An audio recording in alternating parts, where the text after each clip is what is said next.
Okay, perfect.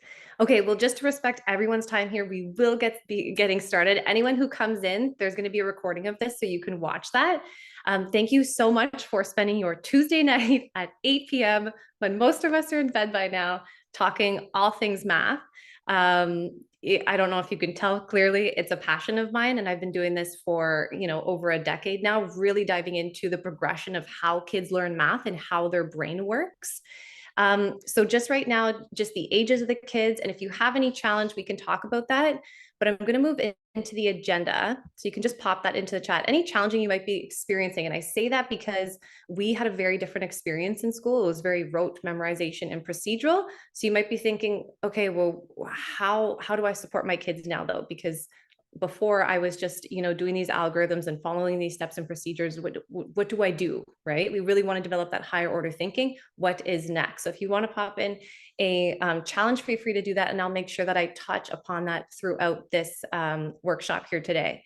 So I call this no memorizing, no problem, because we do not have to memorize. We really want kids to have this deep understanding and building relationships and connections with numbers and really building those higher order critical thinking skills, which is a life skill, right? We'll be talking about the why thinking over memorizing is critical and it's really important. Then I'll be going over, we're going to start off with addition and subtraction. And I'm going to be showing you number lines and different strategies. So we were really taught this one way where you follow these steps to solve numbers, but there's actually a lot more efficient, more intuitive ways to play with numbers. And then we're going to go into multiplication and division, and I'm going to show you arrays and ratio tables. So I'm going to be really working on the visual of mathematics today and how kids can really build strategies rather than rote memorization. That's what we're really going to focus on today. We are just going to scratch the surface today as well. I have 1 hour to tell you a lot of information, so pop questions in the chat along the way. And also this 1 hour of information is, 10 plus years of experience of implementing as well. So I will have an opportunity to dive much, much deeper. But if you have any questions along the way, just pop them into the chat as well, because I will be giving a lot of information today. And the whole goal of this is to build your confidence, because you, as the parents, as the teachers, you're the child's greatest teacher, and build your confidence and ability to be able to do this as well. And I just want to tell you a little story about myself and teaching math, that I played the game of school really well. I could memorize, regurgitate information, no problem. But really the understanding wasn't there. And I actually, since doing all this research and implementing, I've actually rewired my whole brain. So I've seen even in adults how we can do it, because I've worked with a lot of adults as well who learned very procedurally and how to kind of shift our thinking and actually develops higher order thinking. So then it will give you the confidence to do this with your kids as well. A little bit about me. My name is Gillian Bernard. I call myself the holistic education architect because teaching is an art and a craft, and I seamlessly weave math through inquiry-based, child-led experiential learning, a lot of hands-on experiences, baking, cooking, gardening, woodworking, entrepreneurship, homestead skills, all of practical life skills and things that kids are truly interested in. Because we know that math is everywhere. So I have, worked as an elementary French immersion teacher, and I have experience from K to 8. For the past 12 years, I also have experience as a math coach as well, working with educators on really how to develop number fluency as well. And now what I do is I work with I work with schools who want to really shift the paradigm in education. I work with schools who want this experiential learning and this experience, hands-on, problem-based or project-based types of learning, but how do we really weave that math through? So it's not compartmentalized in these siloed subjects, learning very procedurally. How do we seamlessly weave this through? A lot of people call this unschooling, where we really weave living and learning together. So I really help schools and families on how to maximize those math moments, depending on where their children are on the progression. So I help build their math programs. So I'm really into curriculum specifically focused in mathematics, but I also do other subject areas as well. And this is just a little snippet of my classroom. Again, I was in the classroom for a very long time. And as you can tell, it was mostly outdoors, sewing, woodworking, baking, literally engineering, taking apart bikes and putting them back together if we're learning about gears. Again, because I truly value inquiry-based learning and experiential learning. And the thing is that there's numbers everywhere. So today, I'm actually not going to talk to you at all about how to weave math through everyday experiences and through practical life skills, which I usually do. Today, I'm solely focused on number and how to build number fluency, because what I've noticed, there are numbers everywhere. While there are fractions everywhere, while you're reading books, if you're, again, through all these images here, there is always some sort of number sense component. And it's one thing to do all of these experiences, which is so great for kids. But what are we doing when they actually come to these numbers? How are we helping them manipulate numbers? Are we just going back to that procedural, that's how I learned when we get to that point? So it's really great that we do all these things, but what are we doing it when it comes to number? Because we want to build number flexibility and fluency, because if kids don't have that, when they encounter problems, large like math problems, and they don't have that flexibility, the cognitive load becomes too much that they actually start to shut down because they're not flexible with numbers, and then they're just done, right? But if they have these strategies, then they'll persevere through problems. And I've witnessed this multiple over and over again. So you really want to build that number fluency, which is the foundation.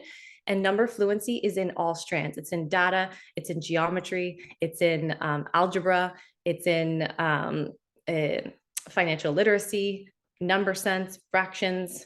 It's really throughout all of them. So patterning as well. So that's why we really want to develop number fluency. I'm going to specifically talk about the 4 operations today. And I'm just going to do a little disclaimer right here that the information that I'm going to tell you is all free, accessible online. I'm not claiming any of this information to be my information. It is evidence-based, and I will reference throughout here the math gurus and the mathematicians that are just absolutely brilliant, doing great work. The reason why I'm putting this on is because when you search math or, math stuff online, you're inundated with so much stuff. And a lot of it is not so great. It's really low level thinking. And how are you supposed to discern what's good and what's good, not, and high quality and not high quality? I'm here to do that all for you. And at the end, whoever signed up for this will get a recording along with a PDF. And it's almost like a little cheat sheet of who I referenced and the hyperlink to where it is. So this is like the good stuff, the people that you can go to, and you can do your own professional learning there. As well. Again, today we were just kind of scraping the surface, but you'll get an idea of where we're heading and where we can get kids to go. So I just wanted to make that disclaimer before I started as well. I'm not claiming any of this to be my things that I have created and selling. And I will reference resources that I do like as well. But there are a lot of really great free things online that I'm going to just gear you towards. So let's start off. The why. Looking at these 2 images, I have one on the right-hand side that's kind of in a rectangle. We have a standard algorithm. And on the left-hand side, again, it's 200 minus 189. Today, we were solely talking about numbers. We're not talking about weaving math through experiences. What do you notice? What is the same and what's different about these? You can pop them in the chat if... what's the same as what different, or which one looks like a more efficient strategy just by looking at them?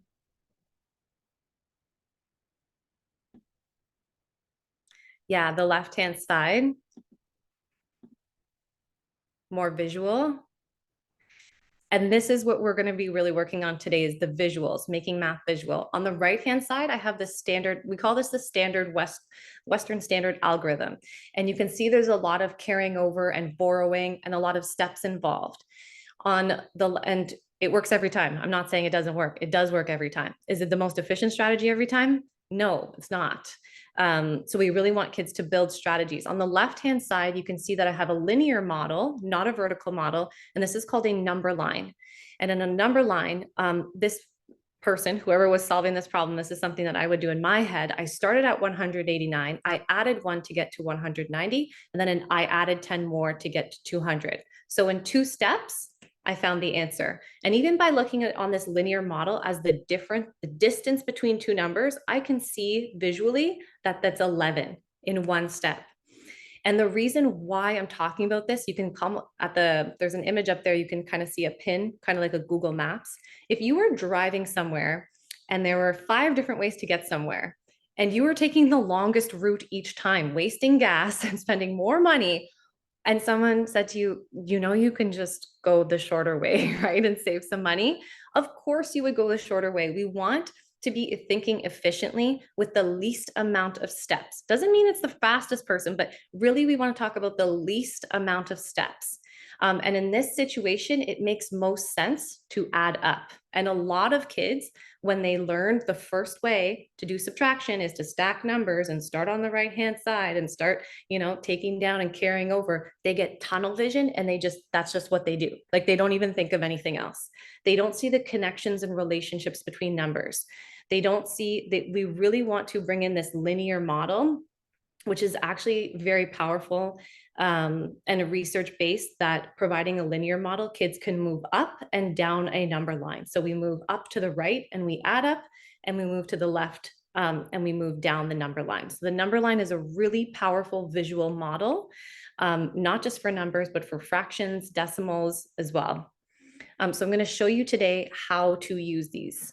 So the whole purpose of this is what is the most efficient strategy. This is a life skill to look at a situation, anyone in your life, and think about, okay, how am I going to solve this very efficiently? Because I don't want to spend a lot of money and energy. I want to do things efficiently. This is developing higher order thinking. So we're going to talk about the progression today. On the left-hand side, there's concrete manipulatives. I'm not with you in person. We don't have little manipulatives adding numbers together and taking them apart. That is very important. In the middle, you can see that visual and models. There you can see a number line there. We have 10 frames, a bar model. I also have an array. That's what we're going to be focusing on today. We are going to be focusing on this aspect here, the visual part, because this is the second step. I'm not with you in person doing all the concrete stuff right here.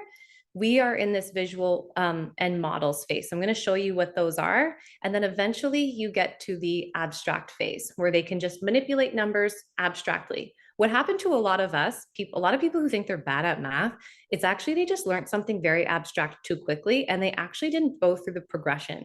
Every single new concept in math should be learned through this progression, concrete and visual, then abstract, and kids will spend different times in each one. Some might have to stay a little bit longer in the visual. Some might have to take a really long time in the concrete, and that's okay. That's totally fine. But the goal is, of course, to get to the abstract. But again, we have to gauge where they are. But making thinking visual is so incredibly important for how the brain learns. So that's what we're going to focus on today. We are not starting today with early number sense, the foundations. That's in the next workshop that I'm doing. So you can come to that one if you want to learn more about foundations. Today, we're talking about, okay, if they already have a foundation of number, what next? Okay. So we're going to start off with some addition strategies. This is a math workshop. We're going to be doing some math today.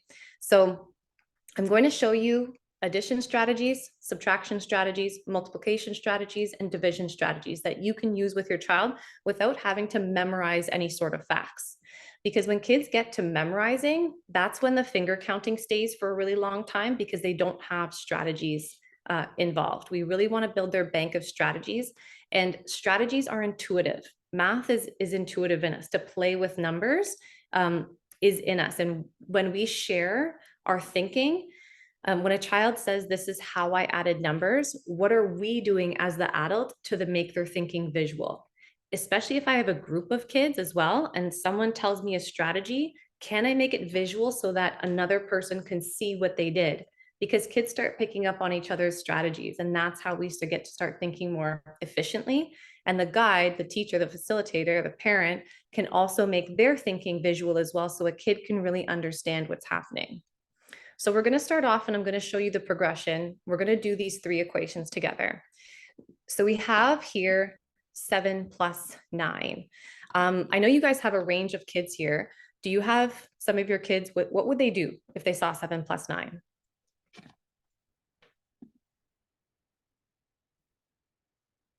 The foundations workshop, I'm just seeing your question, Erica, is on Thursday. Count fingers or objects, okay?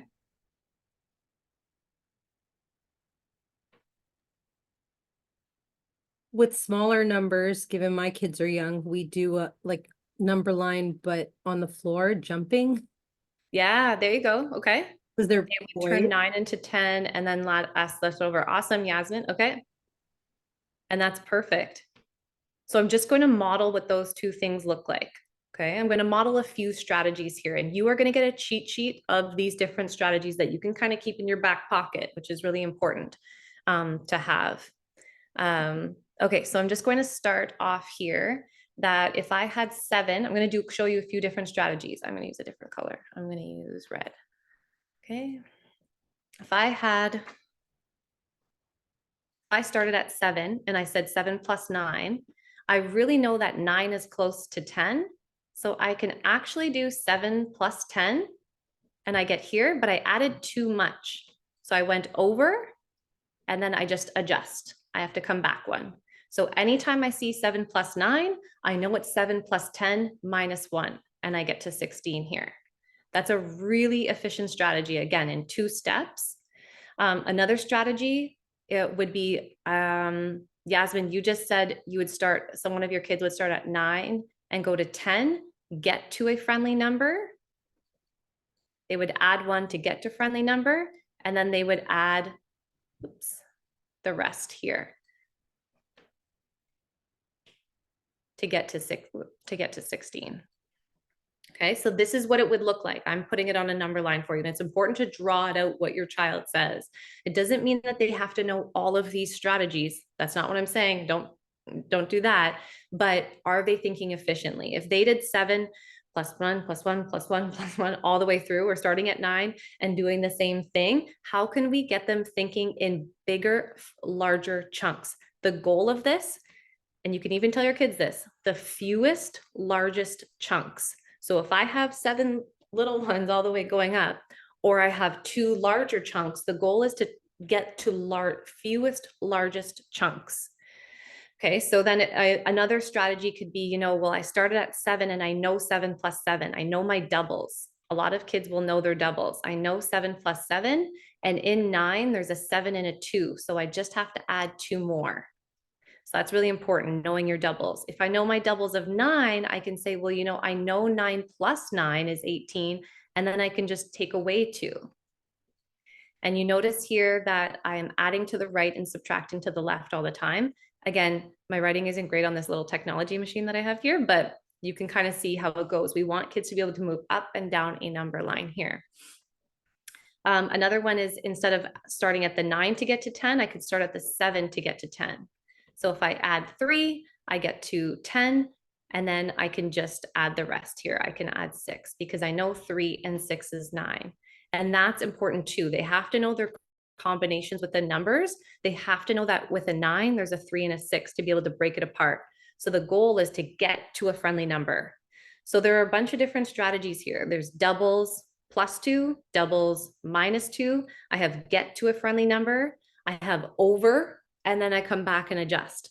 This is all just for 7 plus 9, right? And as you go through these, another one similar to what Jasmine said is that if I know 7 plus 9, it's the same thing as 6 plus 10. So is it easier in my head to do 7 plus 9 or 6 plus 10? Because I'm starting to see relationships between numbers. I can actually subtract 1 and I can add 1 here. And this is called compensation. I can give and take. I can take some and give some, and I still get equivalence. This is moving into algebra. This is one of the most efficient strategies, that if a child can look at an equation and say, oh, 7 plus 9, oh, well, I can just turn the 7 into a 6 and the 9 into a 10, and it's equivalent, right? So this is called compensation. Again, these are more strategies. Instead of just showing a flashcard with one number on top of the other and say, memorize, 7 plus 9, or any sort of finger tricks, anything like that, we don't want to be doing that. We want to be building strategies. And then our job as the facilitator or guide is to make their thinking visual, again, using a number line. And then the goal is for the children to be using a number line, to be making those larger chunks, which will eventually come after we model it a lot and give them experience with it. You can use these exact same strategies even with larger numbers. So if I had 145 plus 87, how would you guys think about that? Like, even if you didn't think about the answer, what could you do to add these numbers together? I do 140 and then 80 and then 5 plus 7. And then 5 plus 7. Yeah. So you're kind of decomposing by place value, Yasmin. So she just said that I would add the 5. I'm just going to take that here and the 7. Okay. And 5 and 7, I know that's 12. And then I can take the 80 and the 140 here. So, or I can say, this is 100 and then 40 and 80. I know that's 120. And I can add it all together and I can see here what the answer is. So I can see here that it's 220 or 32. Just like this, right? So we're decomposing by place value. And when I pull these lines down, it's kind of showing that I can add the ones together, the tens together, and the hundreds together, which you can do every single time. That strategy is really the same thing as doing the standard algorithm as well. That's what's really happening when you do this. When you do 145 plus 87, what I'm really doing is I'm adding the ones together to get 12. This is really what I'm doing here. That's decomposing by place value.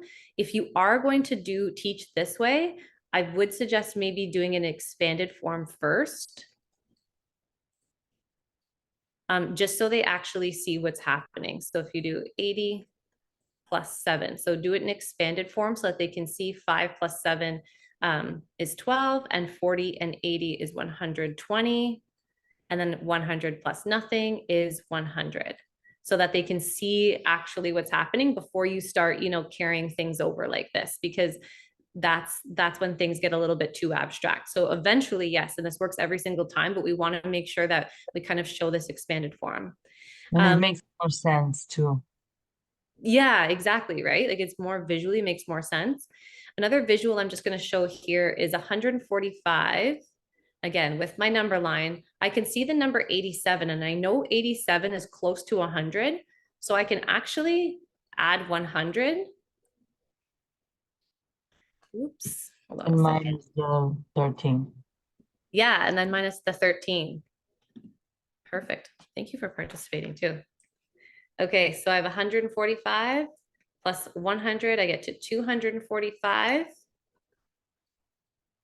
And then I just subtract 13 here. So I can kids might have a little bit hard time with the 13. They could do 10 and 3, and they can see that they would get to 132. So they still get to the same answer. We can also think of this as the give and take. So I can see 145 plus 87. Well, what if I actually did 150 plus 82? So could I give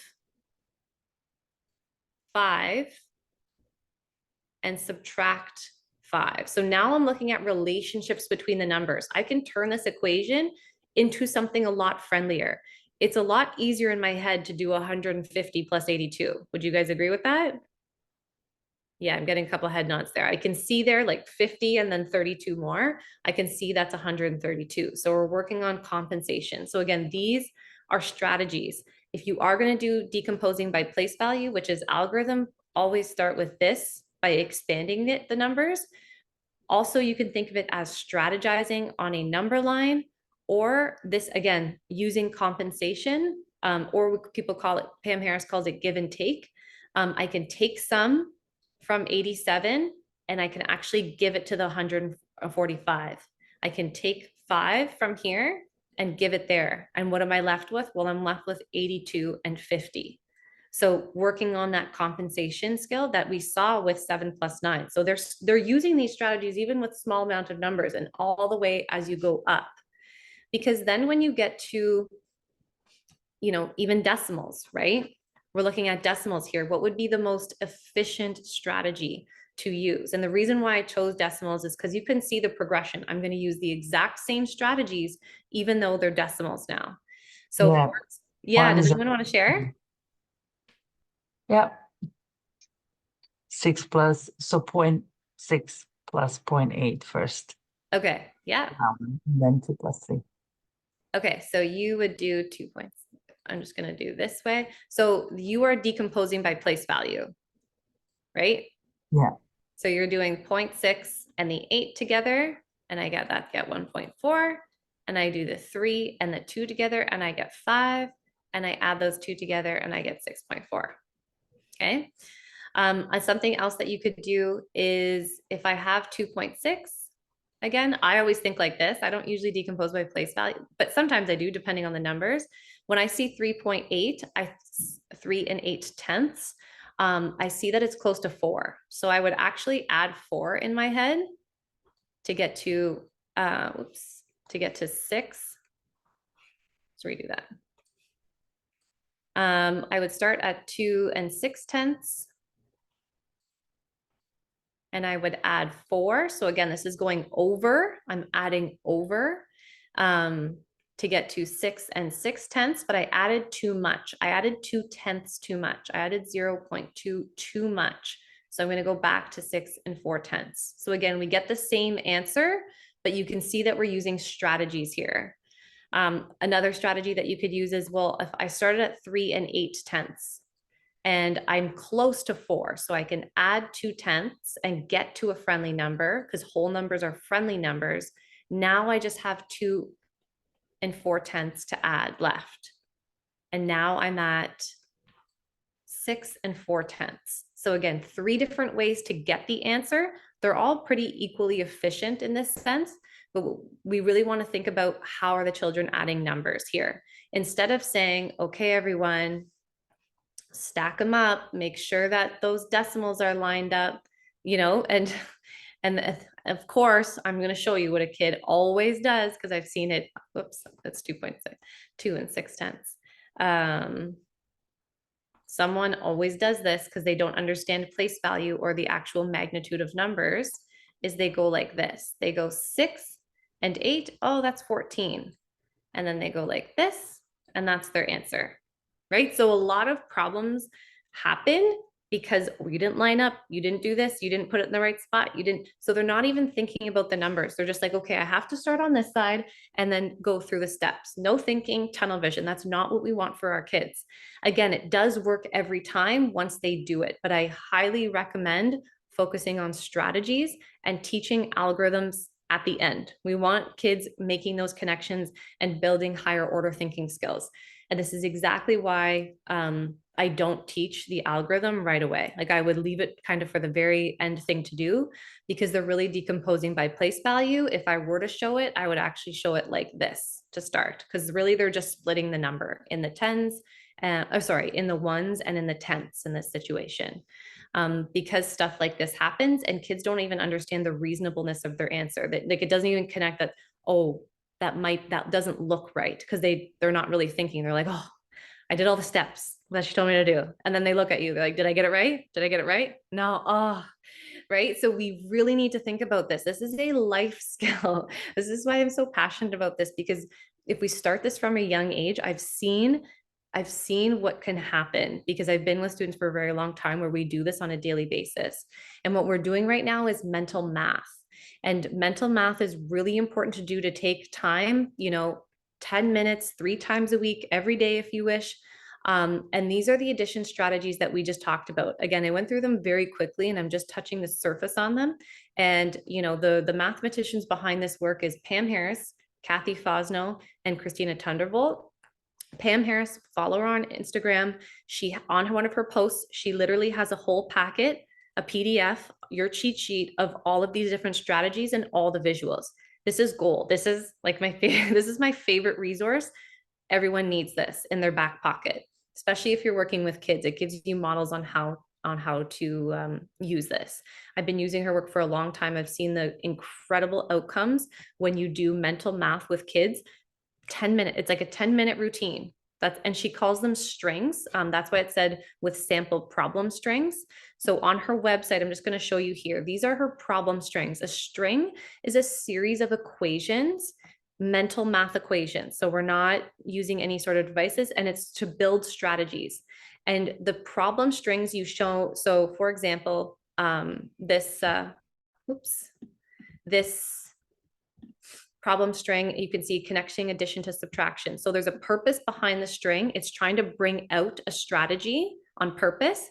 You show the first equation, then you do the next equation, then you do the next equation. You don't do them all, and you don't say, okay, you go do them and I'll just come back and show me your answers. No, you sit and talk about the numbers and what's happening. And your job is to kind of show their thinking on a number line. And if you do, instructional routines, and I will be doing many more workshops on this to kind of dive deep in it, into this, because we only have an hour tonight. But again, she does have free resources on that, but even choosing a couple of numbers and just doing a little bit of mental math every day, because numbers come up everywhere. When you're reading books, when you're preparing for your garden, like there's so many different things where we see numbers, even on packaging, or if you're measuring out and weighing things in the kitchen, we always are counting numbers, but how are they manipulating numbers? So in this sense, bringing in that mental math, and listening and observing what your child is doing with the numbers and thinking about, okay, do they have efficient thinking here, is really important. So that's just something to consider. Again, Pam's stuff is really great. I would highly recommend following her. And if you put in the link on, I put the arrow down here. If you guys look down here, she has a little bit.ly and it'll be sent to your email, which is great. She has a few free resources, which is awesome. And her website is great. Again, on the PDF that I send you, you'll have access to all of this as well. I'll put it all in the links. So then we move on to subtraction. Again, we're going to do the same thing for subtraction. We're going to talk about the different strategies. So if we had 15 minus 9, how would you or your child solve this?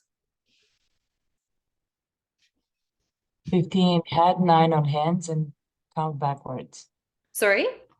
15 in your head, 9 Okay. on your hands, and count backwards. Okay, yeah, start counting backwards, right?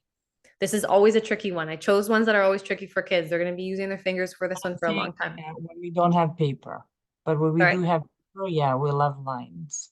Yes, okay. So I'll just show what this could look like if we wanted to show an efficient strategy. So if you started at 15, if we start at 15 here, what large chunk can we take to a friendly number? Okay, well, I know it's 5 to get to 10 here, right? So I can subtract 5, and I know in 9 that there's a 5 and a 4. So now I just have to subtract 4 more to get to 6.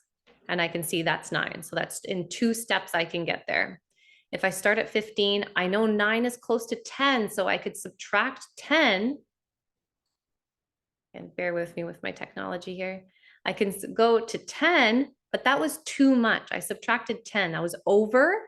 So I actually have to come back 1. I have to adjust. I have to add 1 at the end because I subtracted too much, and I get to 6. Another way that if a child is going, 15, 14, 13, and they're counting back all of these steps to get to 6, I would actually show them this. Oops. And I would say, which one has the most amount of steps? Which one has the least amount of steps? And they can see here, this is 1 step, this is another step, this is another step. Whew, that's a lot of work for my brain to do. Okay, so we want to be getting to a friendly number. Another way to think of this is that I can actually add when I see subtraction. Like, that's a mind-blowing thing for kids. They're like, what? You mean I can add? I love adding. It's so much easier to do in my head. I can actually start at 9 and I can go to 10, and then I know that it's just 5 more to get to 15. So this is I can add 1 and I can add 5. This is called the difference, finding the distance between 2 numbers. So subtraction is not just take away. We always talk about, like, you have 10 things and we take away some. The subtraction is also the distance between 2 numbers. I can actually start at the lower one and add up, which is a much more efficient strategy than counting all the way back. And you can use this with larger magnitudes of numbers. So again, that one is called finding the difference between the numbers. So using that language with children, that it's not just takeaway, it's the distance between two numbers. Again, another reason why I love the number line. And the last strategy that I'm going to show you is that, again, it's more about distance. So if I have 9 here, and I'm going to go we're looking at, oops, I just made a mistake there. We want the distance between 9 here and 15, which is right here. Well, if I take another color, I'm going to take blue, I can clearly see that it's the same distance between 10 and 16. I actually just added one on this side, and then I added one on this side. So I can see here that the distance between the numbers just shifted over by 1. And it's a lot easier to think about 16 minus 10 rather than 15 minus 9. So I can actually give, and I can move on the number line. Again, another very important reason why we want to use number lines, so that kids can see the relationships between them. And that's a much more efficient strategy. If I can look at 15 plus 15 minus 9 and think about, oh, well, it's the same thing as 16 minus 10, right? That's much more higher order thinking involved in here. And that is called constant difference. The difference, the distance between both numbers stays constant. No matter if I have to move up, if I moved up 2 or down 2, I have to stay the same. An example of this is our age. You know, if I'm 35 and my husband is 37, the distance between our ages will stay 2 all the time. Like if we were to do 37 minus 35, it will always be 2. Even when I'm 36 and he's 38, it's still going to be 2. So the distance stays the same, which is really an important strategy. Again, if we look at higher numbers here, and we saw this before, if I thought of 307 minus 289, does it really make sense to do this? Does it make... there's going to be a lot of carrying and steps involved, right? A lot of opportunity to make a mistake or forget a number in a situation. If you do it properly, you will always get the right answer. I'm not saying don't teach algorithms. I am not saying that. I'm saying let's teach understanding first, and there actually might be a more efficient way to do this.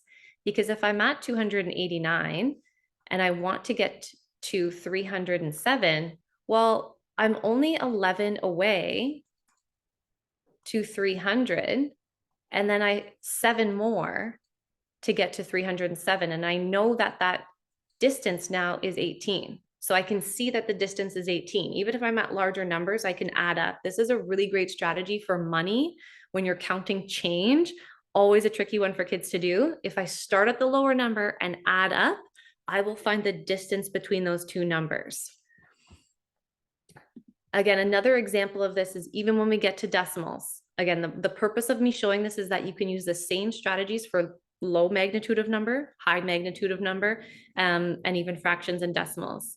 So in this situation, again, there would be carrying involved. I can also think of this as 2 4/10, and I can get to a friendly number. I can get to my whole number by subtracting 4/10. And then how many more tenths do I have to take away? I have to take away 3/10 here. So I would have 1 7/10. So again, in 2 steps here, I'm getting to a friendly number. This is why we want to use a number line. I'm showing you the power and longevity of this model. And it's incredibly important to use it instead of learning very abstractly, especially when we get to decimals and money when we're lining things up. So again, if you download this package from Pam Harris, she has all of this information in here. I know this is a lot. I've used these strategies and I've been annotating for a really long time. It can be overwhelming being like, whoa, what? And where do I start? Just start in one spot. When numbers come up somewhere, ask your child, or even when you see numbers, be like, how do I do this in my head here? And like, can I use a number line and just start practicing? I will be doing a workshop in depth, like slow paced, you practicing on how to do this, because I know that's the hardest part. I've made so many mistakes, and trying to listen and then annotate someone's thinking, it's tricky. It can be really tricky, but with practice, you can do it. And I want to give you the confidence to do that as well. So again, we're building strategies here. So that's another option to go to. So that's it for addition and subtraction right now. Are there any questions about addition and subtraction? No. Okay. If you have any questions, you can pop them in there. Again, the whole purpose is building strategies over memorizing. We're going to go into multiplication now. So now just looking at this image here, what's the same and what's different, or which one do you think is more, would be more appropriate for kids to look at visually?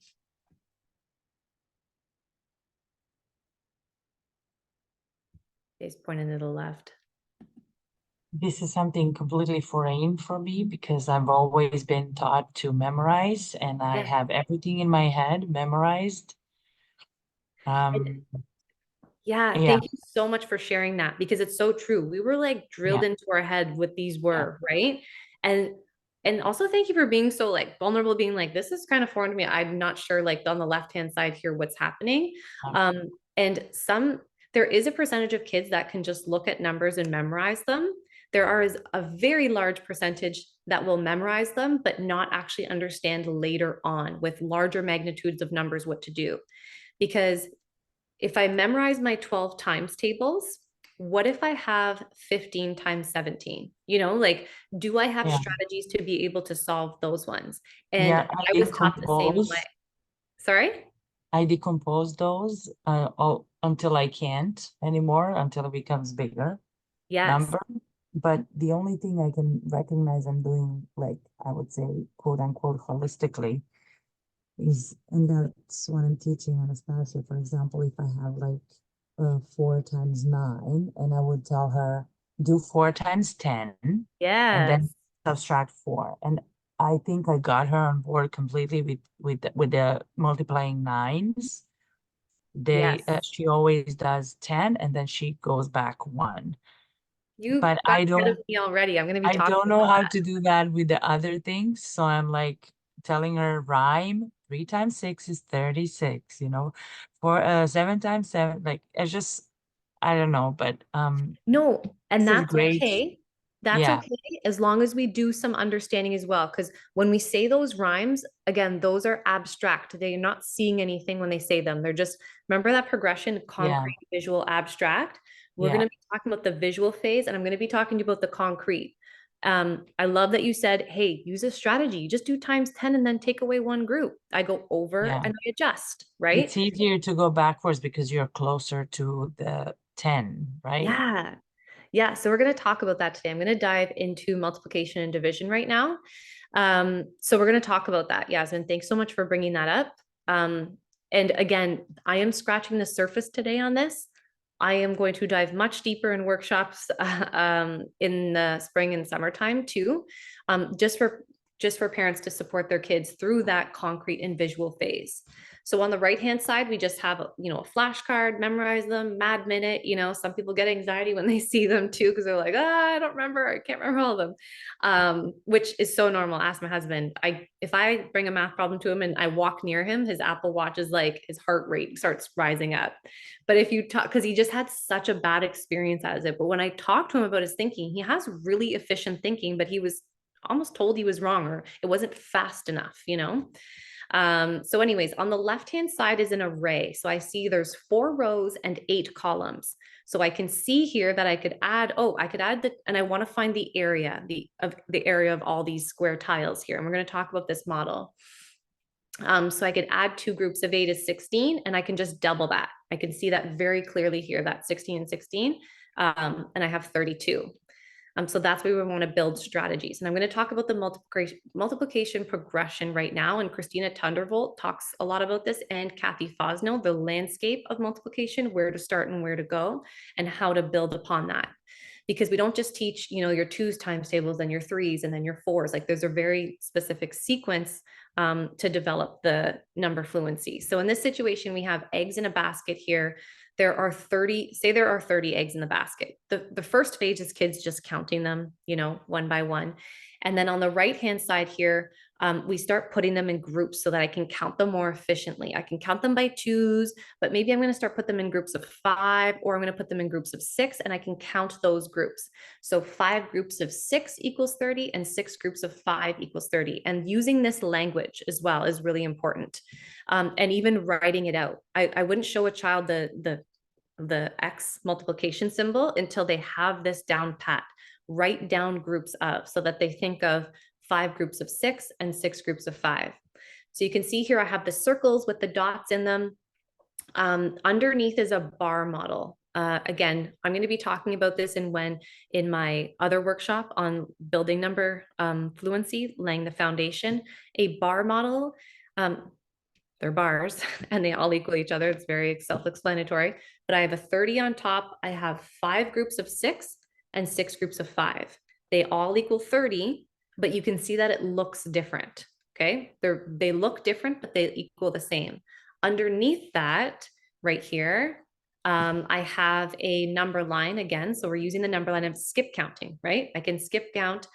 This is a double number line. So on the top, I'm counting by 5s, and underneath, I'm counting by 6s.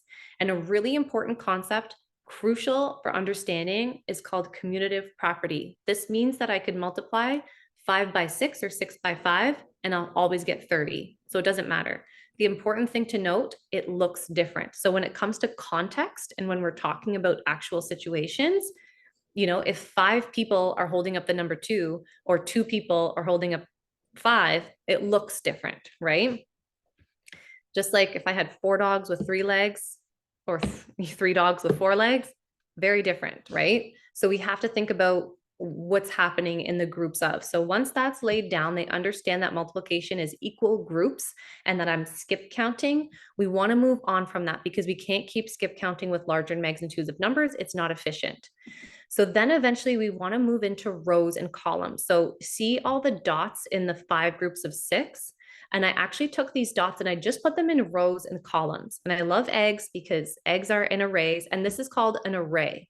So in rows and columns, and it makes a rectangle. And in here, I can clearly see that I can count by 5s, or I can count by 6s, or I can start counting in larger chunks. I can count 2 groups of 5 and 2 groups of 5 and 2 groups of 5. So kids start to count in larger chunks here. So I have 5 rows and I have 6 columns here. You know, a child might say, you know, oh, I see 10. I see 3 groups of 10, right? And that equals 30. So again, larger, fewer chunks is the whole goal. So anytime you see an array, which is a rectangle, ask your child, how many do you see and how do you know? We want, and think of muffin tins as well. That's another really great array that's in the kitchen. How many do you see and how do you know? Or if you're making cookies and you're placing them on a cookie sheet, place them in an array, in a rectangle, and ask them, how many do you see and how do you know that? Eventually, you know, the goal, eventually here I could see a child saying, well, if I know 5 times 5, if they don't know 5 times 6, because they might not know that. Well, if I know 5 times 5 is this, all of these ones here, and I know that's 25, I actually just have to add one more group here. So 25 and 5 is 30. Or maybe they know 25 times 4 and then 10 more. So we're just talking about how many do you see and how do you know, and have the conversation of, does it make more sense to count by 5s, or does it make more sense to count by 6s? And we, you know, they want them to see here, should I count the 6s, 6 5s, or should I count 5 6s? Should I count 5s or by 6s? And they'll say that it's more friendly to count by 5s. So in this situation, we're finding the total area of this. From that model, and again, I'm showing you this progression of it, what it leads to. This takes, you know, like year or 2, depending on the child, or 3 even. But I'm just showing you where it goes and why you do this, like why it's so important to look at arrays and talk about how many do you see and how do you know. From there, we move into it's an array. This is called a continuous array. So we moved from the eggs here, and then we moved to a continuous array. Continuous array is the square tiles that are together. This means that there's no gaps or overlaps. So it's kind of like, it's looking at measurement, right? You can see kind of like the perimeter would be around, and the area is the whole surface area here.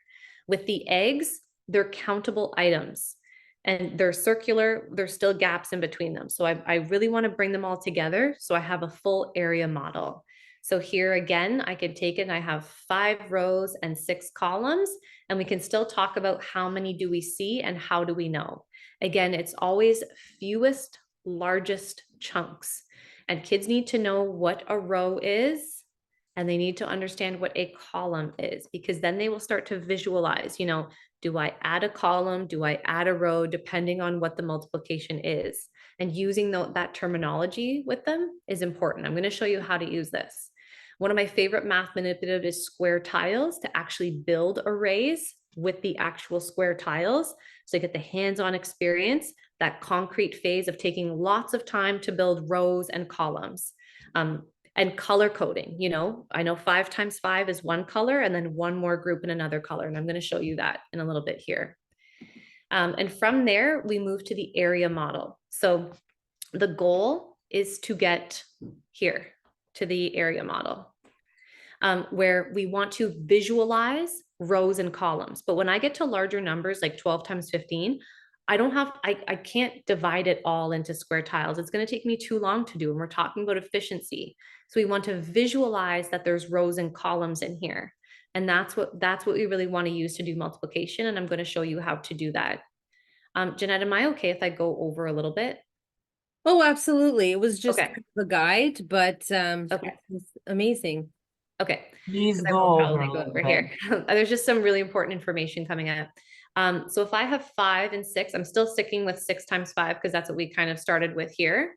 If a child says, well, I know 5 times 5 is 25, and then just one more group. So I would actually partition this here, and I would change this to a 5 because they said, I know 5 times 5, this whole area, and again, I'm envisioning that there's square tiles here, is 25. And I have one more column here. And this column is 5, one group of 5, 5 times 1. And there's 5 in there. And I take those 2 chunks and I add them together to get 30. That's just if they use this strategy. They might do 5 times 4, or maybe they know 5 times 6. But this is what it could be. So I'm taking the columns and I'm decomposing them. I'm partitioning them to figure out strategies. And I'm going to show you what this looks like with all of the different factors here. Again, so this is the progression. I have to spend a lot of time, lots and lots and lots of time in each one. Do not skip over anything. There is no rush. Go at the pace of your child. You know them best. So we're going to start off. Okay, well, I'm teaching multiplication. Like, where do I start? Which fact do I start with? I start with 2. Again, this is research based as well, the order of which I'm showing you, to develop number fluency. So I would start with multiplication by 2. So if I have 2 rows and I chose the number 8, okay, we're going to multiply our 8s. Say you're trying to, and I chose a little bit of a tricky one because 8 sometimes is tricky for kids. So 2 times 8, well, you know what? I know that's 16. Like, that's a pretty easy one for me to do. I'm just going to choose a different color here. I can see that that's 16 here. And if I know 2 groups, can I figure out 4 groups? Because you can see here that I actually just doubled it. And this is why I used arrays. Again, these are the square tiles, and I'm using them to show that 4 times 8 is actually just 2 groups of 16, and I can add them together. Again, this visual is very important. And together, that's 32. So 4 times 8 is 32. And I can take that and 4 and double that. And now I'm at 8. And 8 times 8, well, I can clearly see because I know this is 32. And I know this area is 32. And if I add those 2 together, I'm at 64. So right from there, just doing that progression of adding on and seeing those rows and columns, you just did 8 times 8, right? Like, that's important, not to say, show them a flashcard and say, memorize 8 times 8. How fast can you? I remember doing this in the car once too. Sorry. Yes. Yeah. Okay. And we did it with 16. Yeah, Right. 16 and 32. Yeah. Yeah. Yeah. So eventually you can model this thinking in a ratio table. Sorry, this line's supposed to be straight, but not very straight. So if I know one group of 8 is 8, I know 2 groups of 8 is 16. I know 4 groups of 8 is 32 because I can just double it here. Again, this is an abstract model. This is the ratio table. You want to really be showing these arrays over here. And then if I had 8, again, I just double again. So I can keep doubling. Doubling is a really important concept for kids to understand. And it starts with dice. When you're rolling dice and doubling, doubling 6s, doubling 4s, that doubling is one of the first things that I will talk about in my other workshop about building number fluency and like just learning about numbers. So that's with 2. Always start with 2. And I'm only doing times 8 today, but you can do the same thing with any number. From 2, you want to go to 10. Okay. The reason for this is that counting by tens should be pretty easy for kids to do. So if I have 8 rows and 10 columns here, always count by tens, 10, 20, 30, 40, 50, 60, 70, 80. And it's really efficient. I know that all of this area is 80. Have a conversation, talking about, am I going to count by tens or am I going to count by eights? Like which one would make more sense for us to do? Which one in our heads would be easier? So having those conversations, a lot of kids will just say, well, you just add a 0, just add a 0. And if it's 100, you just add 2 zeros. Again, they have to know what's happening. For this, I would show them what happens.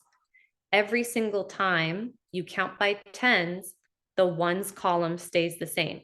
It will always be 0. 10 times anything will always be a 0 because there's a pattern in the numbers, because we've spent a long time counting by tens. We want kids to know how to count by 10 at this point, right? We're in multiplication now, they can skip count by 10. Anyway, so, and then from 70, I get to 80. So 10 times anything is the next step, because 10 times, if I know my 10 times, if I know 8 times 10 is 80, I will know what 8 times 5 is. How will I know 8 times 5? If anyone wants to share.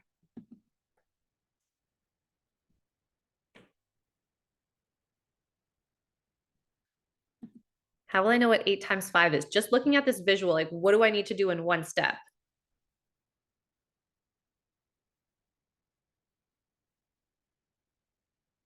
Half of 10, Yasmin was saying. Yeah. Oh, she did. Okay, thanks. Thanks, Asmin. Yeah, exactly. So I just take, if I know 8 times 10, I will know 8 times 5 like this because it's half. And I can see here in this visual that this is 40. And I'm actually just taking away this area here. I'm just cutting it right in half. So if I know 10 times anything, I always know 5 times because it's just half. And anchoring that half early on, again, that's a kindergarten stuff, like understanding half. That's why it's so important, because you see it come out later on. So that's why I always goes 2s, 10s, then 5s, because if I know 10, it's just half. And using visuals like an array, this is an array, to show that, to visually show that and color code it too. And I'm going to show you the program that I'm actually using with these digital tools. But I do really love actual square tiles too, to get your hands on them as well. And they're not expensive either. So again, if I know 8 times 10, I know 8 times 5. And from there, you go to your near facts. Okay, so if we're still working with 8, and I know 8 times 5 is 40, but I want one more column here. So I actually want to figure out 8 times 6. Ooh, the times 6, that's always a tricky one to do. So what's actually happening? I can visually see here that it's one more column of 8. And kids will get tripped up on this. They'll add 5 sometimes.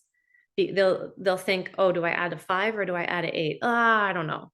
But here, if you have a visual, again, concrete, so much time, they know exactly what's happening. I can visually see, this is spatial reasoning skills. I can visually see adding a column onto the side, which would need to be 8. And I just add it together, and that's 48. Again, if I had 8 times 7, always a very tricky one for kids to do. Well, if I know 8 times 5 is 40, because I know 8 times 10 is 80, I can just add 2 more groups on of 8, and I know that's 16. So I can just add those 2 together and get 56. Okay, spending lots and lots of time here to know their near facts. So near facts is in like near 5 and near 10.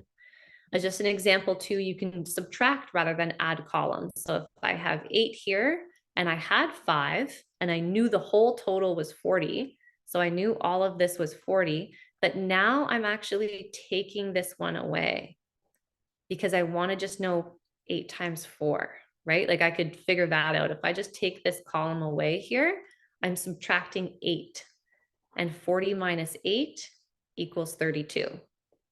I could also look at this as if we did 8 times 9, which Yasmin, you talked about, which is awesome. I love it so much, is that you actually do 8 times 10, and that whole area is 80. And then I just have to subtract this column off here because I only want 9 and I had 10. So I'm going to subtract 8 and I get to 72. And the whole purpose of this is as you practice more and more, it eventually becomes automatized. Okay. Like obviously the goal is we want kids to just be able to say their facts. That's the goal. But we don't want to skip over this really essential step that I see happening all the time. We just like skip over it. We're just like memorize. They know it. And some kids are really good at memorizing, but do they actually understand? And do they have strategies to help them later? That's what we want to really come out of this. From near facts, I would move to squares, okay? And on the right-hand side, you can see the 10 times 10 multiplication chart, which again, yes, I can see the pattern in the numbers, but like what's happening, right? Like what is actually happening with these numbers? And on the left-hand side, I have an array. I have 4 rows, I have 4 rows and 4 columns here. So I'm just going to show you on Polypad what this would look like. Polypad is a really great, it's basically digital manipulatives if you wanted to use them. So in this situation, I have 4 times 4. And instead of saying to kids, 4 times 4 is this, and then 5 times 5 is that, let's actually show them what's happening with the numbers. Like, why is this happening? So if I have 4 and 4, I can see here that it's 16. So maybe I know that. So I'm just going to put it up here, 4 times 4, that equals 16. But then I want to do 5 times 5 now. So what happens when I get from 16? Like, how do I do 5 times 5? So what I'm really doing is I'm adding a column and I'm adding a row. But what am I missing? Like what? I have to make sure that my area model is complete. I can't have any tiles missing, no gaps, no overlaps. That's really important about this. So I actually have to add one more. So from 16, we actually added 4, 4, and 1. So we added 9. So 5 times 5 is equal to 25, and it's 9 more. I just added 9, right? But we want to see what's actually happening with the numbers here. So now what I would do is I'm just going to erase this, and I'm going to make all of this the same color because we're at 5 times 5 now. So again, I'm at 5 times 5, and I want to know 6 times 6. So if I know, again, 5 times 5 is 25. Well, how would I figure out 6 times 6? What's visually happening here? And I can visually see that I have to add a row and I have to add a column because it's my array, right? So I've added that, but when I do that, what happens? I need to close this rectangle here. So it's one more. So it's actually 25 plus 5 plus 5 plus 1, right? That's why the answer is 36. So when I do 30, when I do 6 times 6, I actually add an 11 from 25, and that equals 36. I added 11 here. You might see that there's a pattern starting to happening. And I'm going to do one more. So I'm at 6 times 6 now. And again, I'm going to make them all the same color, just so that you can visually see this, because it's all about creating visuals, what I'm talking about today. And if I see 6 times 6 here, how would I figure out 7 times 7? So again, I'm adding a row, I'm adding a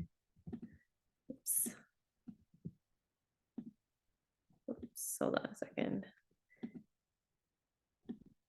I'm adding, there we go. A row and a column. Turn this around. Again, these are digital tools, but you can use manipulatives with this, concrete manipulatives. And again, I'm missing one here. So you can just add that in there. From 6 times 6, I added a 6, and a 1. So I added 13 more. So from 6 times 6 to 7 times 7, I added 13 more, a row and a column. So I added 13. And 36 plus 13 equals 49. So just going through that whole pattern, taking the time to do that rather than just showing. I'm not going to go through all of them. I've kind of given you an idea. And again, more workshops that'll have to come later will really dive deep into this, just because we're time sensitive right now. So again, that understanding of what's actually happening is much more conceptual rather than just showing them the multiplication table, because we want them to have strategies. Okay, so let's try this. Sorry, go ahead. I just have a quick question. Yes. So essentially, we're expecting them to make a connection and remember, let's say that 7 times 7 is 49, not necessarily go gradation like from 5 times 5, 6 times 6, 7 times 7, right? Sorry, can you say Because that for again? example, if I just ask them, if I ask my kids what is 7 times 7, Yeah. without memorization, we're just relying them on remembering the process of us doing this, right? Rather than Yes. just going in their head, okay, 5 times 5, and then I 6 times 6 and I added 1, and 7 times 7 and I added 1, right? Yeah. What's the expectation there? Well, the expectation is that they know 7 times 7, right? I'm just saying take some time to show them what's happening. Yeah, yeah, exactly. You know what I mean? I'm like, Yeah. don't skip that step just because you want them to remember it faster. That's really what it comes down to. We want them to do things really quickly, and we skip over things, right? So show them, oh, that's what's actually happening. Oh, okay, right? That's what I'm trying. Yeah, for me, everything has to make sense. Yes. So I'm trying to make a sense of the process. So yeah, okay. Okay. Yeah. Thank And Tiana, I think that you hopped on a little later, right? 10 minutes, yeah. Okay, because you might have missed a couple things that I talked about multiplication too, because if you're doing 7, 7 groups of 7, like how can 7 groups of 5 like help me find 7 groups of 7, right? Or if I 7 groups of 10 help me, it's just 3 groups less. So knowing those 5s and 10s, which I talked about earlier too. So if you just rewind in this recording too and just I showed how you use the square tiles to know that. Okay, okay. Yeah, because when we get Thank you. into 12 times 15, and that's out of the 12 times 12 multiplication table, right? They're like, well, what do I do? The goal here is to have our area model. So I'm just going to show you a strategy. If I have 12 here, 12 rows and 15 columns, again, I don't have time to do this. This isn't efficient anymore. That's why we spend so much time there. But if I know I could decompose this, I know I can decompose this into 10 and 5. And if I know 12 rows of 10, I know all of this area is 120, right? And if I know 10, I know 5.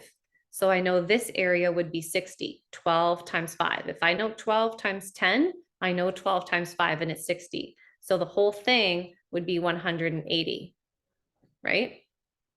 Or you can think of it as 12 rows, 15 columns, and a child might say, oh, well, I just decomposed the 12 actually in the rows. I saw it as 10 rows and 2 rows. And 10 times 15 is 150, and 2 times 15 is 30. And 150 and 30 altogether equals 180. Do you guys kind of see there the progression of like, this is the goal. This is why we do all that work for so long to get to here, so that they can do this very efficiently in their head. So they're building strategies. I can do 12 times 15 because I understand what's actually happening. And I'm just going to show you another strategy here, which is also another efficient strategy, because if we're thinking about multiplication, I can also think about, just going to erase this. I can also think about 12 times 15. I can also think of it as 6 times 30. If I divide this side and multiply this side, I'm still going to get the same answer. And if I do that again, if I divide by 2 again, I get 3 times 60. Is 3 times 60 a lot easier to do in your head than 12 times 15? This is called doubling and halving, another strategy that you can use with some numbers. And I'm going to show you what that looks like. So if I see 12 times 15, kids are going to build relationships in their head and think, oh, that's the same thing as 3 times 60. And 3 times 60 is 180. That's easier for me to do. And I'm going to show you what that looks like in polypad. And we're almost done here. I know I've gone over a little bit, but there's just some really important things that we need to just talk about before Keep going. Okay. And if you have to leave, I completely understand. Thank you for your time staying here. So in this situation here, if I have 12 rows and 15 columns, right? Now I have to understand the concept of an array to be able to do this. So if I take 12 and I divide it by 2, so 1, 2, 3, 1, 2, 3, 4, 5, 6. So I'm just going to stop it there. I'm going to take this area. I'm going to change the color just to show you. And I'm just going to move it up here. So you notice I didn't take away anything. I didn't add anything. The area is still the same. But instead of 12 times 15 now, I actually have 6 rows and 30 columns. I halved my rows and doubled my columns, double and half. Now I'm looking at this and looking at the numbers, I can see that I can do that again, actually. So if I know, if I take all of this here, I'm just gonna put it in the same color again so that you guys can see, put it in blue. I can actually half 6, 1, 2, 3, because that's an easy one to do. And I can take this whole area and I can actually move it over here. Again, I didn't add anything. I didn't take away anything. But you guys can see now that I have 3 rows and I just doubled 30. So now I'm at 60 columns. And all that I can do really easy in my head. 60, 60, 60, that's 180. Like that's much easier to do. So I went from 12 times 15 to 6 times 30 to 3 times 60. And if you practice this over with numbers, it becomes a really efficient strategy to use, especially when it comes to decimals, actually. And that's a whole other workshop. Using this with decimals and fractional amounts, it's crazy. It's really wild, but it's a really efficient strategy. Again, you can see here that kids really need to make connections between numbers, see patterns, and have some sort of higher order thinking. But they need to practice this on a regular basis, and they need to see these visuals. If we just showed them the doubling and the halving and doubling, some kids, a very small percentage, would get it just by seeing the pattern and the numbers. A lot of other kids need to see this visual of like, what's actually happening. I'm cutting my array in half and I'm just moving the piece over just to count them more efficiently. That's what's really happening in that sense. So that's really, really important. It's a really efficient strategy as well. So now division, long division. Some people my friend called me actually a while ago because he was doing a test and he was like, I'm trying to Google the long division steps and I just don't remember. Can you give me a refresher on them? Anyways, again, steps, it's very procedural and we want to start thinking about strategies. So in this situation, I chose really call them like unfriendly, not nice numbers. I didn't want to choose a division that was easier to do. So something that's not so nice that kids see and they're like, what do I do here? So I chose 92 divided by 7. And I'm not bringing any context today. I'm just talking about straight numbers today with you. So in this situation, when we talk about division, we always have to talk about it's the inverse of multiplication. So I can actually multiply to find the answer. Just like if I see a subtraction, I can add up. I can add to find the answer. When I see division, I can multiply to find the answer. So one strategy, if I have 7 rows and I can use a doubling. So I could start at doubling. Well, I know this is 14. I know 7 times 4 then is 28. And I know 7 times, whoops. Hold on a second. Just gonna erase this here. So if I know 7 times 4 and 7 times 4, so I know 7 times 8, that's 56. And if I know, that would mean I know 7 times 8 and 7 times 8, so that's 7 times 16. I know that's 112. I've gone over, so I've multiplied too much. I want to get to 92. So now I actually have to take away some groups. So if I take away 2 groups from 112, I'm at 98. And I'm close. I want to get to 92 though. And if I take away a whole group, I'll be at 91. So I actually have to leave this one remainder here. So I'm actually left with 13 columns, remainder 1. I have 1 remainder here. See at the corner there, my array always has to be complete. So doubling up to find the answer is a strategy to start off with. If we want something a little bit more efficient, obviously, if I know 10, I know 5. So if I know 7 times 10, I know that this area is 70. I know 7 times 5. I know 7 times 5 is 35. Oops, hold on a second.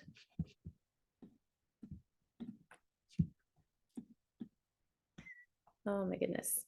Hang tight with me. Oh, it's done here. Okay, if I know 7 times 10 is 70, I know 7 times 5 is just half, and that's 35. So I know 7 times 5 now, that's 35. If I know 7 times 10 and 7 times 5, I know 7 times 15 then, because I just have to add these two together. And that means I'm at 105. This whole area is 105, but I went over. I got to scale back. I want to try and get to 102. Or sorry, to 92. So if I take away 1 group, then I get to 98, and I'm getting close, and I can take almost a whole group, but I still have this 1 remainder here to get to 92. So I had 15 groups, and I took away 2 groups, but then I have this 1 remaining there. So I have 13 now, remainder 1. So you can see here how knowing your 10s and 5s is important. So I can multiply up to try and get the answer here. Instead of going through all of these very procedural steps of 92 and like how many times does 7 fit into 9, it doesn't make as much sense. Like you can do it for sure. Like I could get the 1 here, 1 times 7. Kids are like, why am I multiplying 1 times 7? That doesn't, what is actually happening in this situation here? And then you're subtracting. Again, they're so focused on the steps in division that they just lose the reasonableness of what's actually happening. Again, I'm not saying it's wrong. It does work every time if you follow the steps properly. But this here is, there's a much more thinking involved. So thinking of it as multiplication. Or in this sense, I use what I know. Well, I know 7 times 7. It's just a fact that I know. Maybe I've memorized it. Maybe, but some facts people know differently. Some know 6 times 6 really quickly. Some know 7 times 7.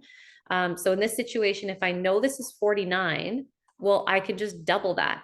I know 7 times 14 would be 98. And I'm really close to 92 now. Like, what am I close to? I'm so close. I can take away not a whole group of 7, because that would be 91, but I can take away almost all of this group, and there's going to be 1 remainder here that doesn't fit in my array. So now I don't have 14 groups here. What I do have is 13, and I have 1 remaining. So this is just really important from division that you think about as multiplication as well. So using those strategies there, which is really important. Now, how can this help me later on? Well, when you get to fractions and you're seeing 5 1/4 divided by 3/8, which again, you'd probably really only see if you are doing some woodworking or something like that.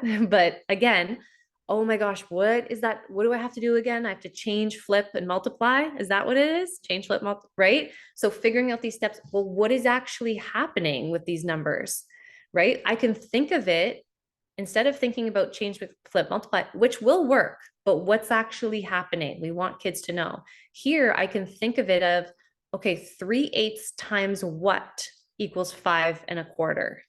So I have 3/8 times something equals, so how many quarters is that? So in the number 5, I know there's 20 quarters, so I have 21 quarters. And in eighths, I know I can just double that, so it's 42 eighths. So 3 times something equals 42 eighths. And kids will figure out here that they can do 3 times, maybe they might do 3 times 10 to start off, that would equal 30. And then how many more groups to equal 42. So figuring that out, how do I get to 42? Or they might say 3 times 15 is 45. So I know 3 times 14 is 42. So the answer is 14 eighths, right? There's 14 3/8 in 5 1/4. So again, I know I'm just trying to show you a grand scheme of where this goes and why. Like you could do 15 workshops on how to multiply and divide fractions and when do we actually do this in real life. We don't have time for that today. I've already gone over here, but this is just to show you where this goes and why we develop strategies, because when kids get to this point and later on, there's only a certain point where there's no understanding left. So we really want to build those strategies, and these visual models that I talked about today is extremely important going through. So these resources that I've used, I talked a lot today. You are going to get a recording of this, and you are also going to get a PDF cheat sheet of where I got all of this information, because I said, disclaimer, it's not mine. I've learned from the best of the best, but you can access this free information online. It's about where it is and how to use it. So that's what I do, spreading the message of all the math gurus who are really implementing this based on evidence. So you will have access to that information. And again, we just scratched the surface. I will be doing workshops on this later on. So when you do get this, and I will be posting this as well, that you can get on my email list and you can see when that's released, so that we can really practice this and get into the nitty gritty of it, of actually applying it, because it's one thing to listen, it's another thing to apply it. So if you have any questions, you can throw them in the chat here. Thank you so much for spending the last 90 minutes talking all things math. I really, really appreciate it. For doing this. This is amazing. No problem. And on Thursday, I'll be talking more about the counting principles and like beginning adding age 2. So if you listen to that and this, you can kind of get a scope of where things are and give you kind of an idea. But I will be starting to do things a lot more for you to be able to practice this and really dive into it. Because I talk mostly about weaving math through experiences, but not how to develop number fluency through this process, which is the most important part that I see is missed sometimes. What time on Thursday? 8 o'clock. Awesome. Well, thank you so much again, everyone. If you have any questions, message me. I love talking all things math all the time. And I want to encourage everyone to really check out Gillian's offerings. She has from free to complete curriculums, a la carte, every price point. She has something for you. So please be sure to check out all her offerings and support local. Awesome. Thank you so much. Good night, Thank you, Erica. Thank you, Yasmin. Thank you, Tiana. Thank you so much for participating. And Jeanette too. Thank you. Bye. Good night, everyone.